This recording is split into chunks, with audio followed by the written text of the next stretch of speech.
Bienvenue chez Cryptologique, je suis ZachPix et nous sommes aujourd'hui le vendredi 7 juin 2024 et nous allons faire un point sur le Bitcoin et l'Ethereum.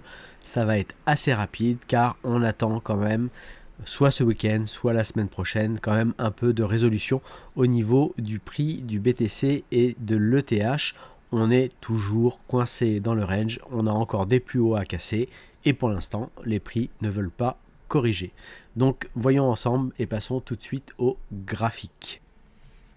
Alors voyons ensemble sur le Bitcoin la situation que nous avions, donc toujours cette phase de hausse, le plus haut ici que nous avons marqué à 73 650, 73 777, donc ici notre ATH, et un prix qui est revenu plusieurs fois dans cette zone et que j'ai matérialisé ici avec un rectangle rouge pour matérialiser notre zone vendeuse sur laquelle on a eu des réactions de prix systématiques et que pour l'instant on n'arrive pas encore à passer avec suffisamment de force. Ici, la grande phase de baisse que nous avions eue, et nous pensions d'ailleurs que c'était une phase de baisse qui pouvait marquer une correction pour repartir à la baisse, mais on a vu que le prix ne voulait pas baisser plus que ça. On a retrouvé en fait un soutien acheteur ici. On a un petit peu donc on a pas mal d'imbalance weekly dans cette zone-là. Donc dans la zone des 56 000, 52 000 qui pourrait de nouveau rejeter le prix si on y revenait. On a une petite zone d'imbalance aussi aux alentours des 65 000. Qui reste sur la phase d'impulsion de hausse, donc qui est de l'imbalance aussi weekly. Voilà, donc pour l'instant on travaille la partie haute encore du range et on est ici dans une compression. On avait étudié ensemble cette fluctuation là qui elle va se terminer donc hop, je vais vous mettre ça ici. Donc on a cette fluctuation ici A, B, C qui va se terminer ici au mercredi 12 juin. Donc on n'a pas encore fini peut-être cette fluctuation. Est-ce qu'on ira chercher le mouvement de la Y pour aller chercher les 77 020?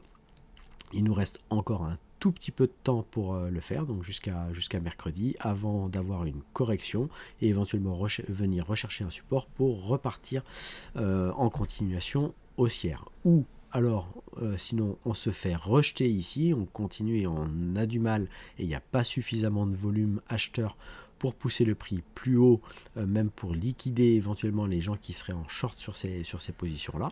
Donc déjà, si on pouvait casser donc on a trois niveaux qui pourraient venir liquider des stops.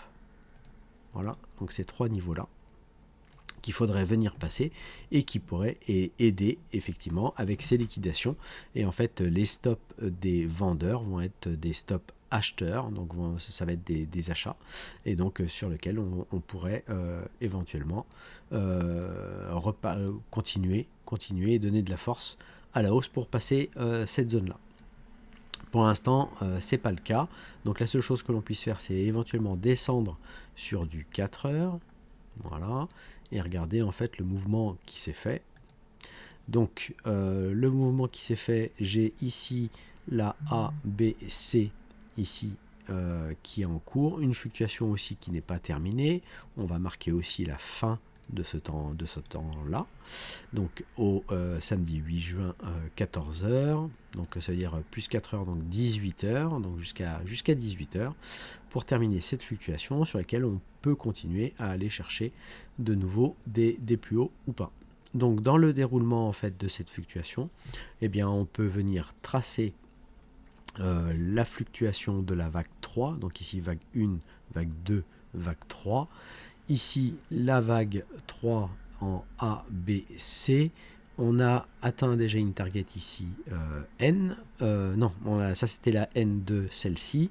Donc voilà. Et là, pour l'instant, on est compris entre la NT et la N ici, ou la V même. La V à 72 008 et la 72 185 en termes de prix. Donc là, est-ce que le prix va pousser? Donc là, c'est pareil, exactement de la même manière. Je vais venir tracer la vague 3 ici de cette fluctuation pour voir ce qu'il en est. On est dans une ligne de force qui, pour l'instant, a l'air d'être suivie par rapport à cette impulsion de hausse. Donc ça va être intéressant. On va avoir ici quand même le momentum au niveau de la Kijun qui pourrait aider aussi à pousser à la hausse. On est repassé quand même au-dessus de Tenkan, donc on a une configuration ici sur le 4 heures qui est quand même plutôt haussière et plutôt intéressant. Donc si on pouvait avoir un peu de dynamique et suivre cette pente-là, ça voudrait dire qu'on aurait le temps avant donc le samedi 8 juin 18h d'aller chercher la target V à 72 000, la possibilité d'aller chercher les 72 685 ou même d'aller encore plus haut et d'aller chercher aux alentours des 73 000 et quelques. Donc voilà le plan que je vais suivre sur cette phase de hausse qui pour l'instant est suivie. Il faudrait juste qu'on ait un retour effectivement acheteur. Pour l'instant, voilà, ici on a méché, on est revenu ici dans la même zone et on a méché. J'ai pas regardé avec la VSA sur cette partie-là. Alors hop. Tac tac tac. Donc ici on avait de nouveau ici on a liquidé les vendeurs, on a réussi ici, puis on ralentit. Ici, on a encore des volumes et on a des volumes ici un peu décroissants. Ici, on a rencontré de nouveau les vendeurs ici avec une barre de volume, donc un tout petit corps de bougie et puis ici une mèche. Le prix est redescendu. Ici, on est redescendu sans trop de volume et on a des volumes qui réapparaissent à partir de là. Donc, ce qu'on voudrait, c'est voir les volumes monter et les prix monter. Et voilà, qui est en fait de l'effort au niveau des volumes et qu'on ait du résultat au niveau du prix. Donc ça c'est pour le Bitcoin, donc le plan à suivre. Après au niveau des corrections, donc si on continue à faire des plus hauts et qu'on atteint les targets N, et bien à chaque fois ça va être de revenir sur les milieux de BC. Donc pour l'instant les zones qui m'intéresseraient pour éventuellement retrouver du support acheteur, ce serait plutôt sur ces zones là. Ce seraient des zones intéressantes où ce qu'on voudrait voir c'est le prix reprendre de la force pour repartir à la hausse ou au contraire si jamais cette zone là n'est pas suffisamment forte, et bien qu'on aille chercher de nouveau plus bas. Donc on observe en fait systématiquement le mouvement du prix dans les zones qui nous intéressent. Donc là pour l'instant, voilà, les prochaines zones qui m'intéressent vont être aux alentours des 72 000 et l'étude de cette ligne de force pour l'instant qui m'intéresse le plus sur du 4 heures. Voilà pour le Bitcoin. Sur l'Ethereum, on est toujours coincé dans un énorme range donc, que j'ai tracé ici. Alors hop, on va le mettre dans une autre couleur. On va le mettre ici, voilà, dans une voilà, et on est coincé en fait dans cette vague de baisse là.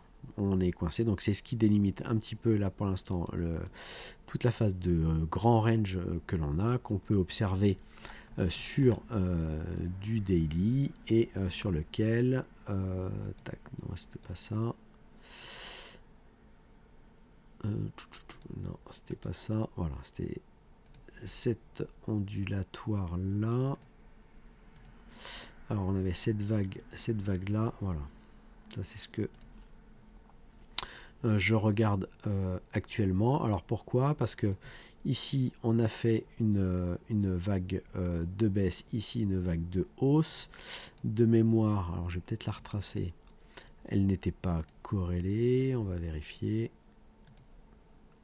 Pas souvenir de tout ce qu'on avait fait vendredi dernier, si. Donc elle était corrélée et on a vu qu'on s'éloignait un peu comme Bitcoin en fait des lignes de force. Donc pour l'instant on n'était pas suivi. Alors est-ce qu'on va réaccélérer à la baisse, sachant qu'on a laissé une grande partie ici d'imbalance pour aller rechercher l'axe central en fait du range? Pour l'instant c'est pas le cas.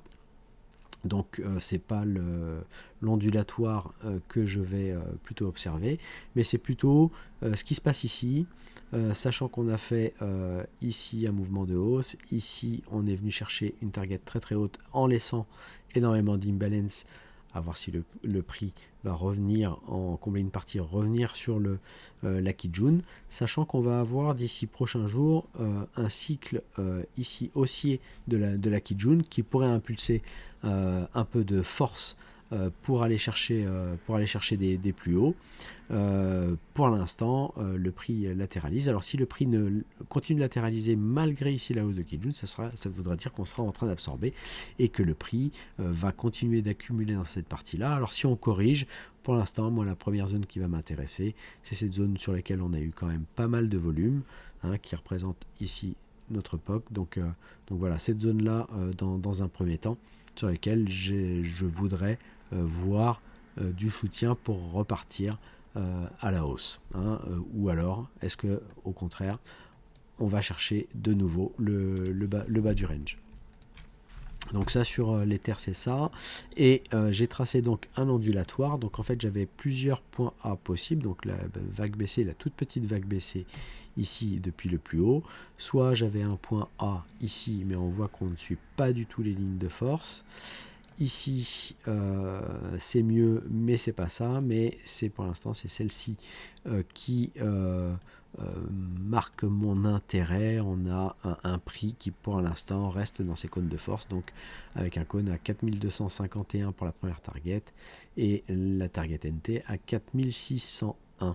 Donc, à voir vraiment ce que le prix de l'Ethereum fera là dans les prochains jours.